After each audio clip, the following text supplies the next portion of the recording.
ইউক্রেনের প্রতিরক্ষা মন্ত্রীর পদ থেকে মিখাইলো ফেদেরভকে অপসারণ জেলেনস্কির জন্য নতুন রাজনৈতিক সংকট ডেকে আনল।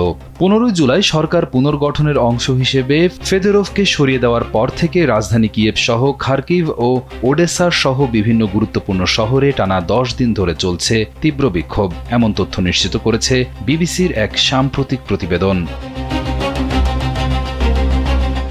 সম্প্রতি রাশিয়ার তেল শোধনাগারগুলোতে সফল হামলা এবং এর মাধ্যমে সৃষ্ট জ্বালানি সংকটের পেছনেও ফেদরভের দুর্দান্ত অবদান দেখেছেন তার জোরালো সমর্থকরা।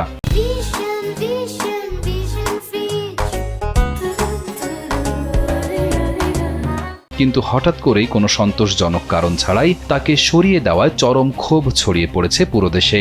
খারকভের ঐতিহাসিক ফ্রিডম স্কোয়ারে কিংবা ওডেসার রাজপথে সাধারণ চালকদের গাড়ির হর্ন আর বিক্ষোভকারীদের কণ্ঠে আমরা ফেদরভকে চাই স্লোগানে মুখরিত হয়ে উঠেছে চারপাশ।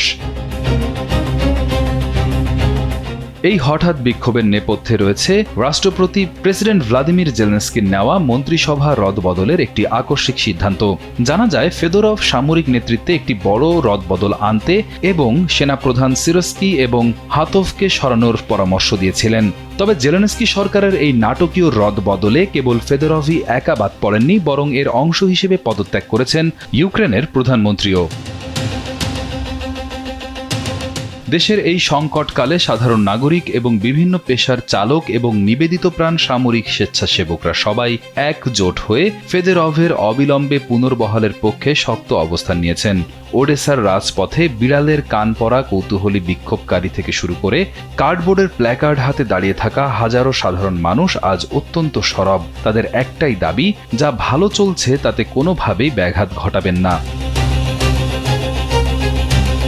অন্যদিকে রাষ্ট্রপতি জেলেনস্কি ফেদরভকে বরখাস্তের স্বপক্ষে সাধারণ মানুষের সামনে কোনো বিস্তারিত তথ্য বা ব্যাখ্যা দিতে পুরোপুরি অস্বীকৃতি জানিয়েছেন। তার জোরালো যুক্তি হল, রাষ্ট্র ও যুদ্ধের স্বার্থে এমন কোনো সংবেদনশীল তথ্য প্রকাশ করা যাবে না যা যুদ্ধের ময়দানে পরোক্ষভাবে শত্রু দেশ রাশিয়ার সুবিধার্থে কাজ করতে পারে।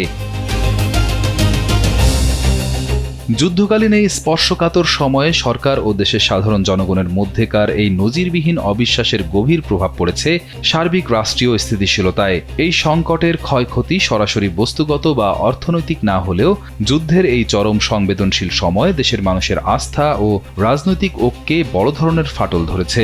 বিশেষ করে ফেদরভের বিগত 6 মাসের অত্যন্ত কার্যকর নেতৃত্ব ফ্রন্টলাইনের সেনা সদস্যদের মাঝে যে গভীর আস্থা ও মনোবল তৈরি করেছিল, তা আকস্মিক এই সিদ্ধান্তের ফলে চিরতরে হারিয়ে যাওয়ার তীব্র শঙ্কায় ভুগছেন সবাই। নেতৃত্বের যে কোনো পরিবর্তন দিন শেষে একটি রাজনৈতিক সিদ্ধান্ত হতে পারে, কিন্তু চলমান এই ভয়াবহ যুদ্ধের ময়দানে একজন অত্যন্ত সফল সেনাপতিকে এভাবে হঠাৎ সরানোর চড়া মূল্য বা মাশুল কিভাবে শোধ করবে ইউক্রেন, সেটি এখন দেখার মূল বিষয়।